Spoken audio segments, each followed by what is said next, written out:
ओम शांति। हम आत्मा अपने स्वधर्म में स्थित होकर जितना बाबा को याद करते हैं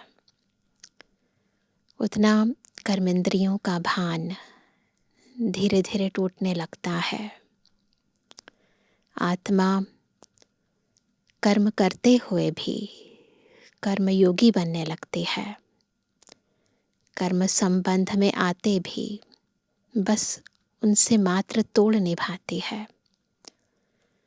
भक्ति मार्ग में इन्हीं कर्मेंद्रियों को शीतल करने के लिए बहुत सारे साधु सन्यासी अनेक प्रकार से हठ योग करते हैं, कई तरह की जड़ी बूटियाँ भी खाते हैं, परंतु यहाँ बाबा केवल हमें एक ही शिक्षा देते हैं कि अशरीरी बन जाओ, देही अभिमानी हो जाओ।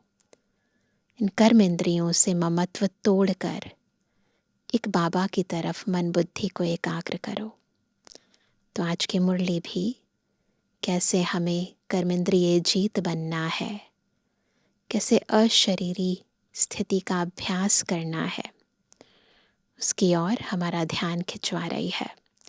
सुनते हैं प्यारे बाबा के मधुर महावाक्य। आज है 1 अगस्त 2026।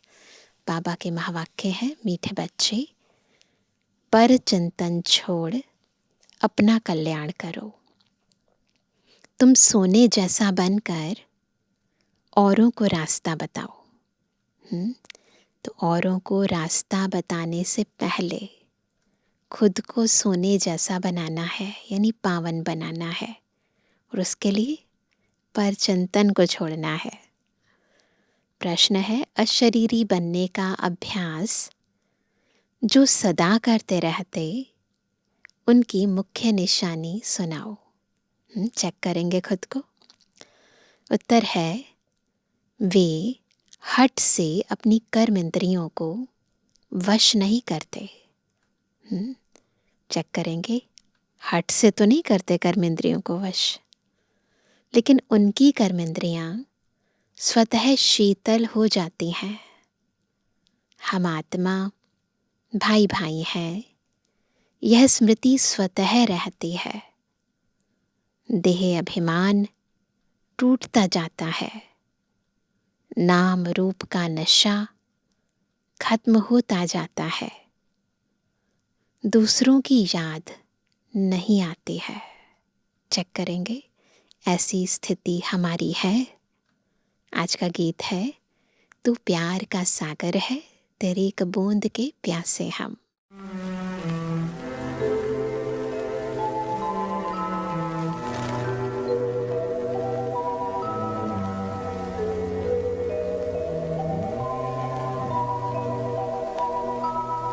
तू प्यार का सागर है, तू प्यार का सागर है, तेरी एक बूंद के प्यासे हम, तेरी एक बूंद के प्यासे हम, लौटा जो दिया तूने, लौटा जो दिया तूने, चले जाएंगे जहाँ से हम, चले जाएंगे जहाँ से हम।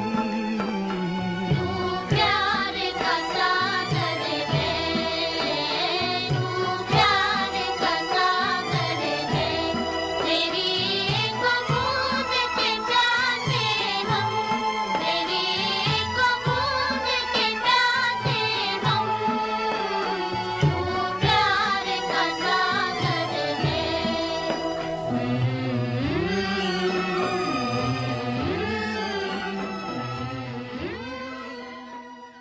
ओम शांति। यह कोई सिर्फ प्यार का सागर नहीं, ज्ञान का सागर है। ज्ञान और अज्ञान है। ज्ञान को दिन, अज्ञान को रात कहा जाता है। ज्ञान अक्षर ही अच्छा है, अज्ञान अक्षर बुरा है। आधा कल्प है ज्ञान की प्रालब्ध, आधा कल्प है अज्ञान की प्रारब्ध, बुद्धि घूमी सबकी। सतयुग त्रेता ज्ञान की प्रारब्ध, द्वापर कलयुग अज्ञान की प्रारब्ध। अज्ञान की प्रारब्ध है दुख, ज्ञान की प्रारब्ध सुख है। यह तो बहुत सहज समझने की बातें हैं। दिन है ज्ञान का, रात है अज्ञान। यह भी किसको पता नहीं है, केवल हम बच्चों को पता है। ये बेहद का दिन, बेहद की रात है। ज्ञान किसको कहा जाता है, अज्ञान किसको कहा जाता है, यह बेहद की बातें हैं। तुम सबको समझाते हो। ज्ञान क्या है, भक्ति क्या है। ज्ञान से तुम पूज्य बन रहे हो। जब पूज्य बन जाते हो तो पूजा की सामग्री को जान जाते हो। यह भी तुम जानते हो कि यह जो मंदिर आदि हैं, यह सब यादगार हैं। उनकी जीवन कहानी को भी तुम जानते हो। जिनके मंदिर बनाए हैं उनकी जीवन कहानी को हम जानते हैं। जो पूजा करने जाते हैं वह खुद नहीं जानते। पूजा को भक्ति कहा जाता है। भगवान को भक्तों से मिलना है, भक्ति का फल देने के लिए। सो भगवान ही आकर पुजारी से पूज्य बनाते हैं। पूज्य सतयुग में, पुजारी कलयुग में होते हैं। आत्माएं वही हैं। सतयुग में पूज्य, कलयुग में पुजारी बन जाते हैं। तुम बच्चे जानते हो आज क्या है, कल क्या होने वाला है ना। देखो बाबा हमें सारी सृष्टि के आदि मध्य अंत का संपूर्ण ज्ञान दे देते हैं। तो हमें पता है कि आगे क्या होने वाला है इस दुनिया में। विनाश तो जरूर होने का है, कोई भी समय हो सकता है। तैयारी हो रही है, गाया हुआ भी है। अनेक कुदरती आपदाएं होती हैं, यह तो लिख देना चाहिए। ग्रह युद्ध और कुदरती आपदाएं, उनको कोई ईश्वरीय आपदाएं नहीं कहेंगे। कई लोग सोचते हैं ना कि ये गॉडली कैलेमिटीज हैं, पर नहीं, ये नेचुरल कैलेमिटीज हैं। यह तो ड्रामा में नूंद है जिसमें नेचुरल कैलेमिटीज सब आने वाली हैं। विनाश में भी मदद करेंगे। मूसलाधार बरसात पड़ेगी, भूखों मरेंगे। अर्थक्वेक आदि सब आने की है। इन द्वारा ही विनाश होने का है। बच्चे जानते हैं यह तो जरूर होने का है, पहले से ही पता है हमें। नहीं तो सतयुग में इतने थोड़े मनुष्य कैसे होंगे। इतनी सारी जनसंख्या सारे वर्ल्ड की जो हो गई है, उसे खत्म करने के लिए कुछ तो चीजें निमित्त बनेंगी ना। जरूर इकट्ठा विनाश होगा। बच्चे अच्छी रीति जानते हैं यह सब कपड़े धोए जाएंगे, मैले हो गए हैं ना। सब आत्माएं, सबके शरीर गंदे हो गए हैं। यह बेहद की बड़ी मशीनरी है ना, वॉशिंग मशीन है। गाया जाता है मूत पलीती कपड़ धोए। गुरु ग्रंथ साहिब में कहते हैं मूत पलीती कपड़ धोए। इन कपड़ों की बात नहीं है, आत्मा मैली हो गई है। यह है शरीर की बात। शरीर भी मैले, आत्मा भी मैली। आत्माओं को योग बल से धोना है।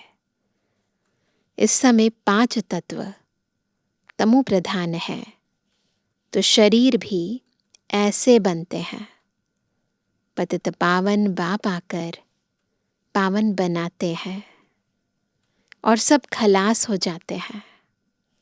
तुम जानते हो पावन कैसे बनते हैं। रास्ता बहुत सहज बताते हैं। मनुष्य तो कुछ भी नहीं समझते। जहाँ जहाँ भक्ति यज्ञ आदि होते हैं वहाँ जाकर समझाना चाहिए कि जिनकी तुम भक्ति करते हो उनकी बायोग्राफी समझने से ही तुम देवता बन सकते हो। उन्होंने जीवन मुक्ति कैसे पाई सो तो समझो, तो तुम भी जीवन मुक्ति पा सकते हो। ऐसे ऐसे समझाओ उन्हें। मंदिरों में बैठ जीवन कहानी समझाने से अच्छी रीति समझेंगे। भावना होती है ना देवताओं में, तो जिनकी भावना है उनको समझाओ तो समझेंगे। तुम भी बाप से अभी जीवन कहानी सुनते हो। तुम बच्चों को कितनी समझ मिलती है। परमपिता परमात्मा की जीवन कहानी कोई भी नहीं जानते। सर्वव्यापी कहने से जीवन कहानी थोड़ी हो जाती है। तुम बच्चे अभी परमपिता परमात्मा की जीवन कहानी को जानते हो, यानी आदि मध्य अंत को जानते हो। इस समय को आदि कहेंगे, ये जो टाइम चल रहा है, जबकि बाप आकर पतितों को पावन बनाते हैं। फिर मध्य में भक्ति का पाठ चलता है। बाप कहते हैं इस समय मैं आकर स्थापना करता कराता हूँ, करन करावन हार हूँ। बाबा कुछ करते हैं खुद और कुछ कराते हैं। ज्ञान देने का कार्य खुद करते हैं और बाकी सेवा में जो हम बच्चे सहयोगी बनते हैं, है ना, इतनी सारी सेवाएं कुछ बाबा बच्चों से कराते हैं। तो इसलिए बाबा करन करावन हार है। प्रेरणा को करना नहीं कहेंगे। बाबा आकर इनकी कर्मेंद्रियों द्वारा करते हैं। इसमें प्रेरणा की बात नहीं, प्रैक्टिकल करते हैं। करन करावन हार तो जरूर सम्मुख हो कराएंगे, सामने आएंगे, कराएंगे। प्रेरणा से कुछ भी नहीं हो सकता। आत्मा बगैर शरीर कुछ भी नहीं कर सकती है। बहुत कहते हैं ईश्वर ही प्रेरणा से सब कुछ करता है। बाबा आप प्रेरणा करो, हमारे पति की बुद्धि ठीक हो जाए। बाप कहते हैं प्रेरणा की तो इसमें बात ही नहीं। फिर शिव जयंती क्यों मनाई जाती? प्रेरणा से काम हो तो फिर आए ही क्यों? एक तो ईश्वर क्या चीज़ है यह नहीं जानते, सिर्फ कह देते ईश्वर की प्रेरणा से सब कुछ होता है। निराकार प्रेरणा से कैसे करेंगे?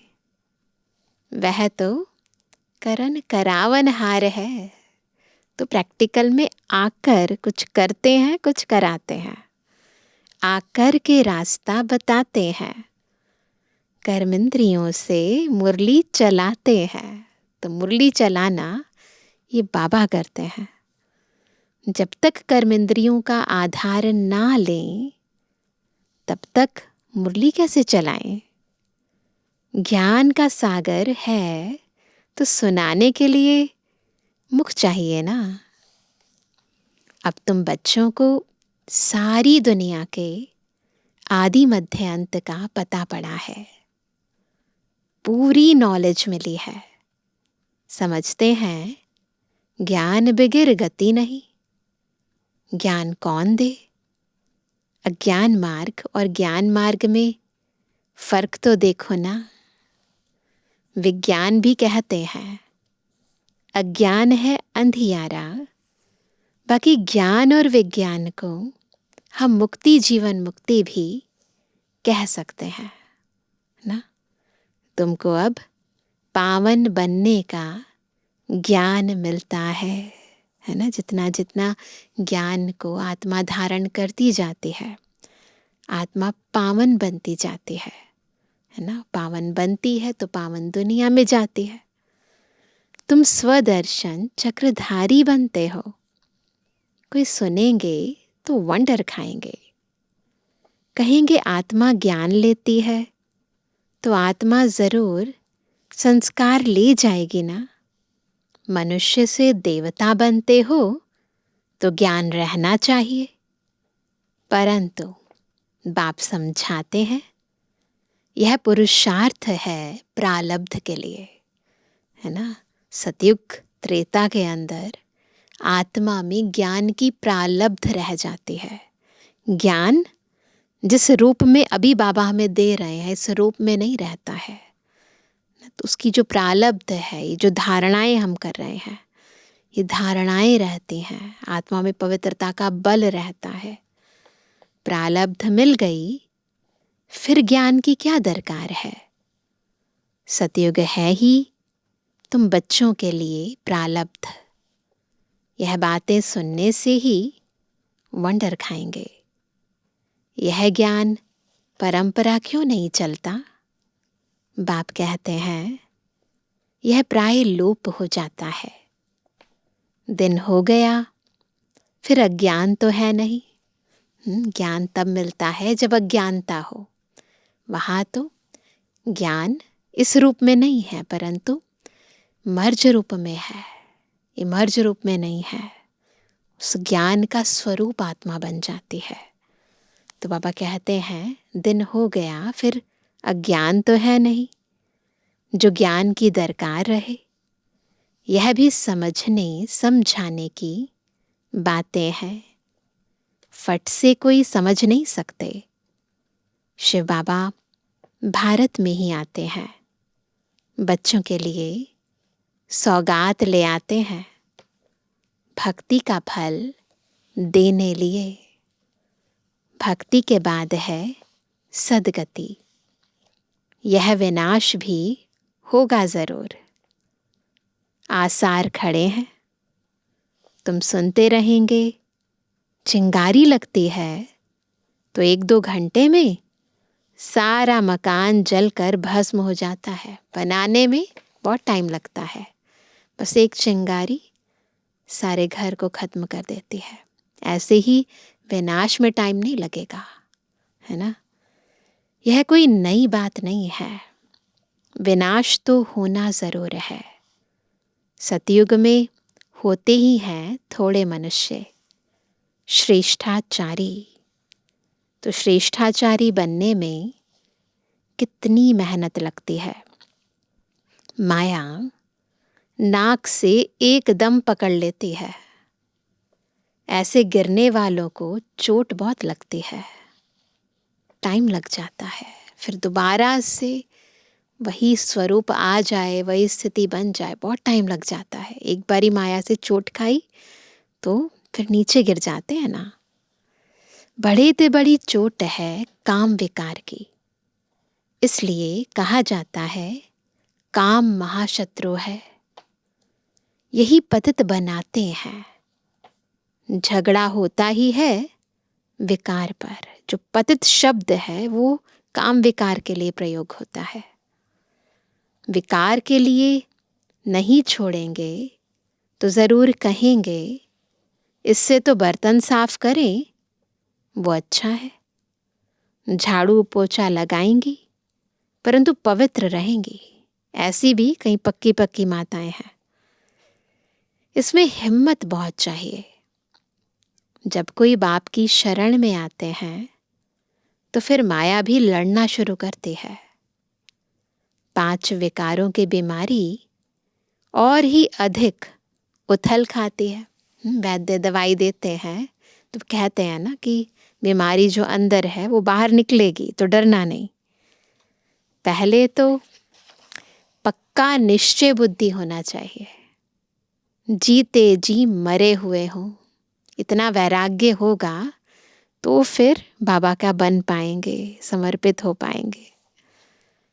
यहाँ से लंगर उठा लिया है, पुरानी दुनिया से लंगर, बुद्धि का लंगर उठा लिया है, वहाँ से दिल हट गई।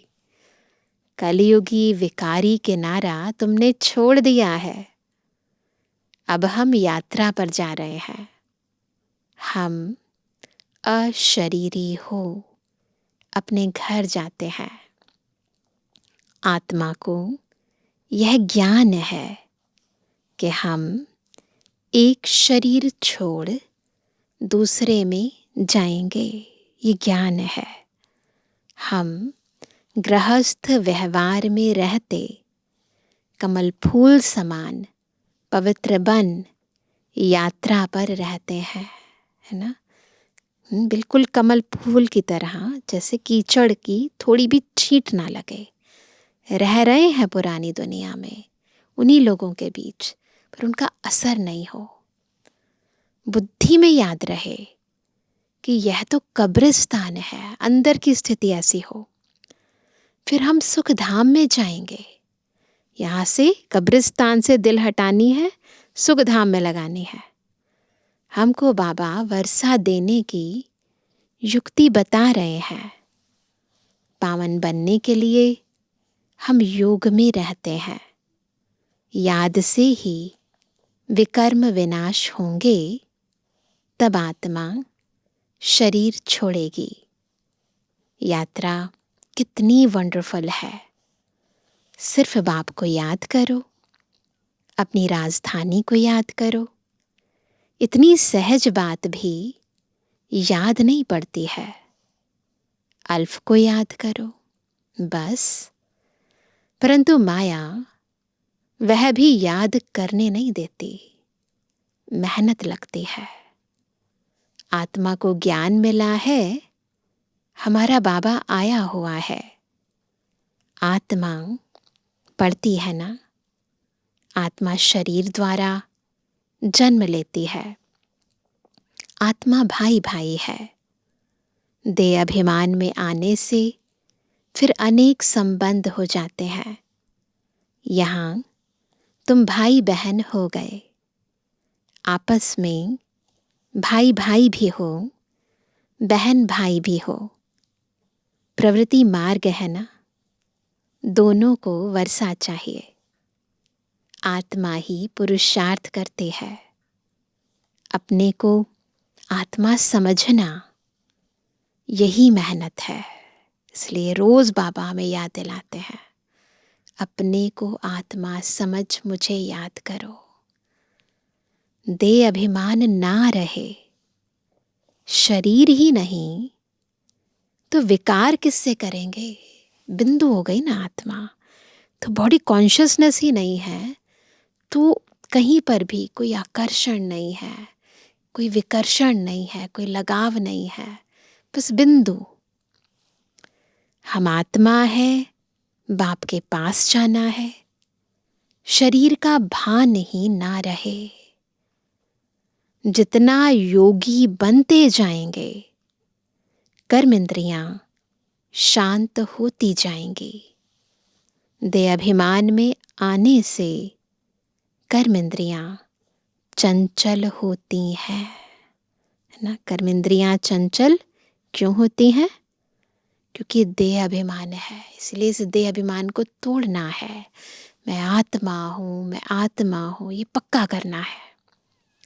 आत्मा जानती है हमको प्राप्ति हो रही है। जो प्राप्ति हो रही है वो ये अनुभूति या आत्मा को होती है। ऐसे बाहर से तो कुछ दिखाई नहीं देता ना। शरीर से अलग होते जाएंगे तो कर्म इंद्रियां शांत होती जाएंगी। सन्यासी लोग दवाई खाकर कर्म इंद्रियों को शांत करते हैं। वह तो हठ योग हो गया ना। दवाइयाँ खाते हैं, जड़ी बूटियाँ खाते हैं तो कर्म इंद्रियों को शांत करते हैं। तुमको तो योग से काम लेना है। क्या योग बल से तुम वश नहीं कर सकते हो? जितना आत्म अभिमानी होते जाएंगे तो कर्मेंद्रियां शांत हो जाएंगी। बड़ी मेहनत करनी पड़ती है। प्राप्ति तो बहुत ऊंच है ना, ये सूक्ष्म मेहनत है, बड़ी महीन है। अंदर ही अंदर घोटते रहना है। एक दूसरे को हम जिस नज़र से देखते हैं उन नज़रों को बदलना है। बाप कहते हैं योग बल से तुम विश्व के मालिक बनते हो, कर्मेंद्रियों पर जीत पहनते हो। इसलिए भारत का योग नामी ग्रामी है। वो योग नहीं, ये योग जिससे आत्मा का अपनी कर्मेंद्रियों पर नियंत्रण हो जाता है।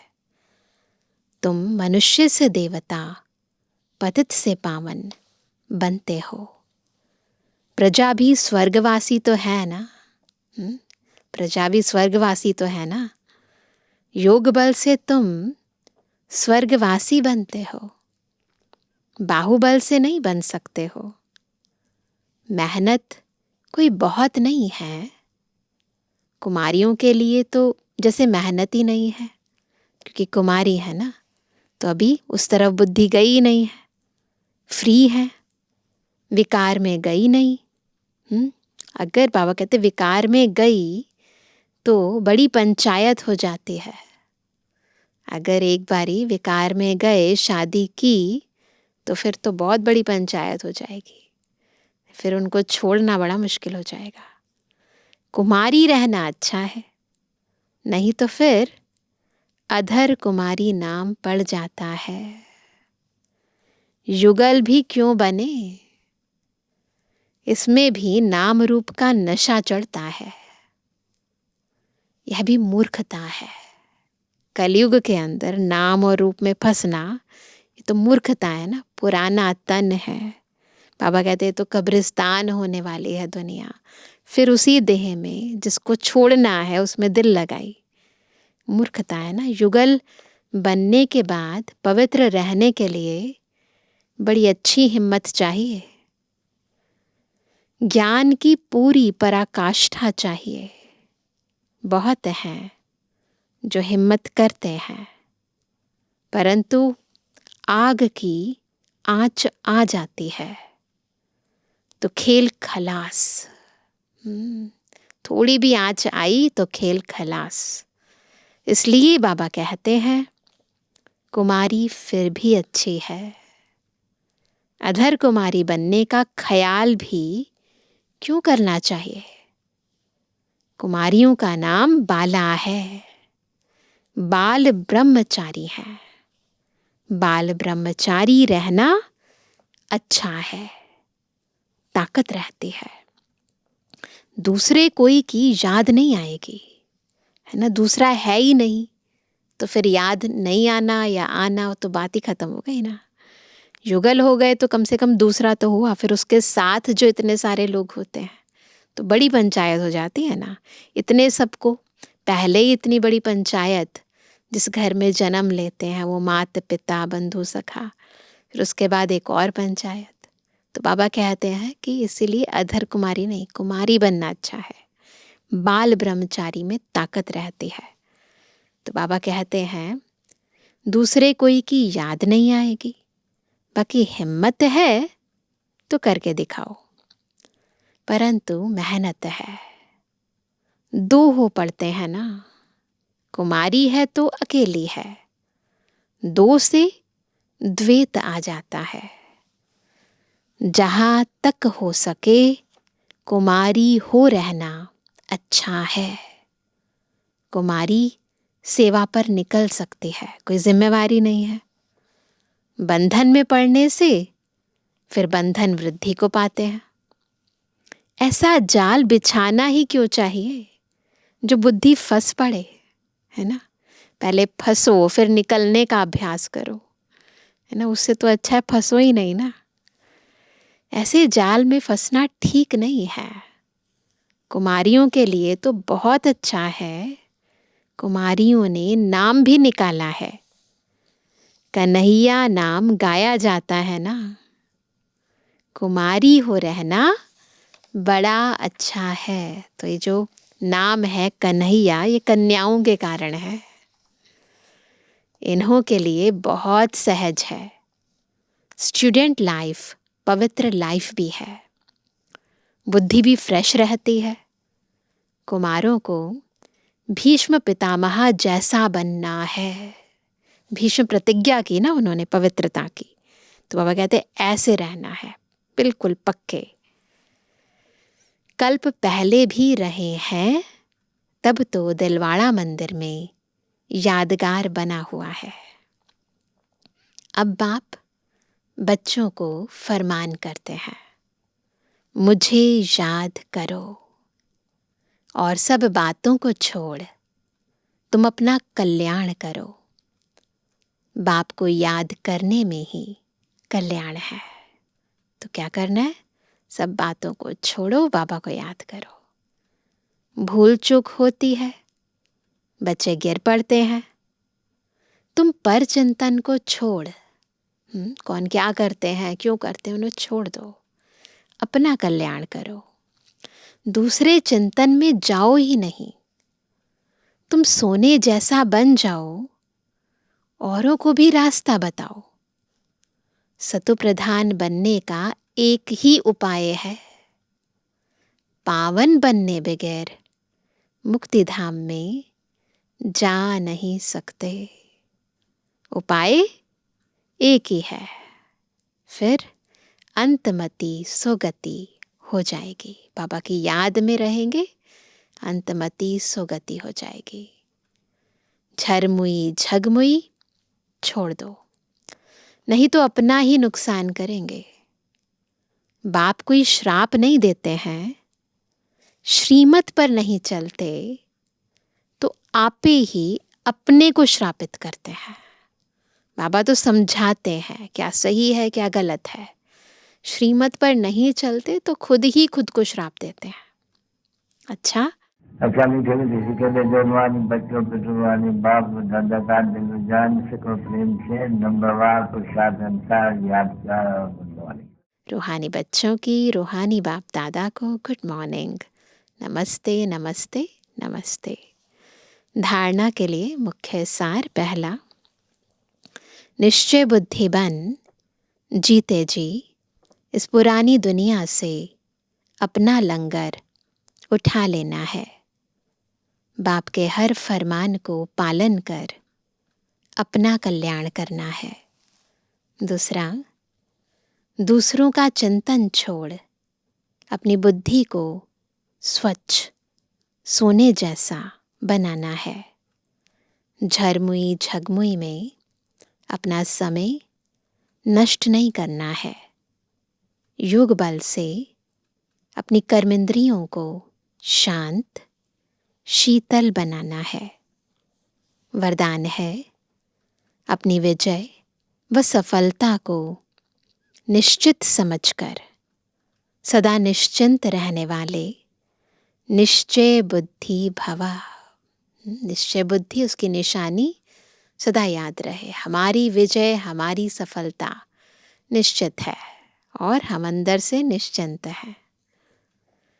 जो बच्चे सदा बाप में, स्वयं के पार्ट में और ड्रामा की हर सेकंड की एक्ट में, किस किस में 3 चीज़ें हैं, स्वयं, बाबा और ड्रामा, तो तीनों में 100% निश्चय बुद्धि है।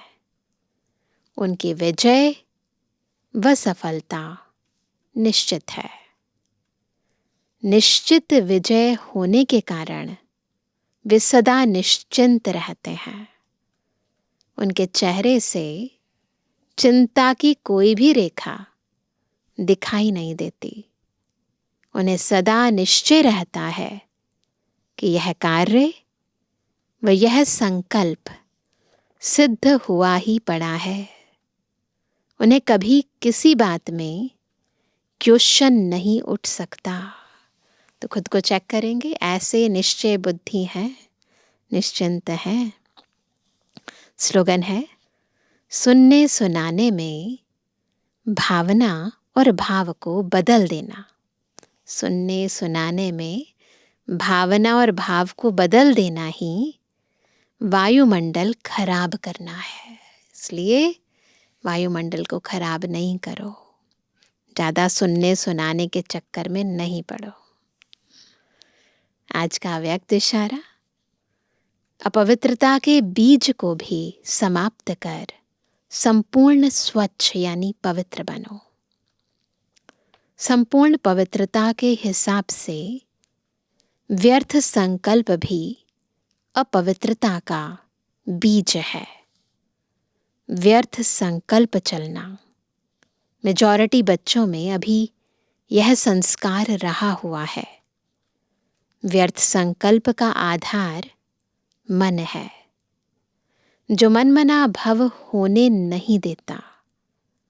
इसलिए श्रीमत रूपी लगाम टाइट कर व्यर्थ संकल्पों की अपवित्रता को खत्म करो।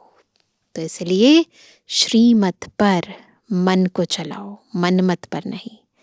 तो मन स्ट्रांग होगा, पवित्र बनेगा, तो कोई अपवित्र या व्यर्थ संकल्प नहीं आएगा। अच्छा, ओम शांति।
समंदर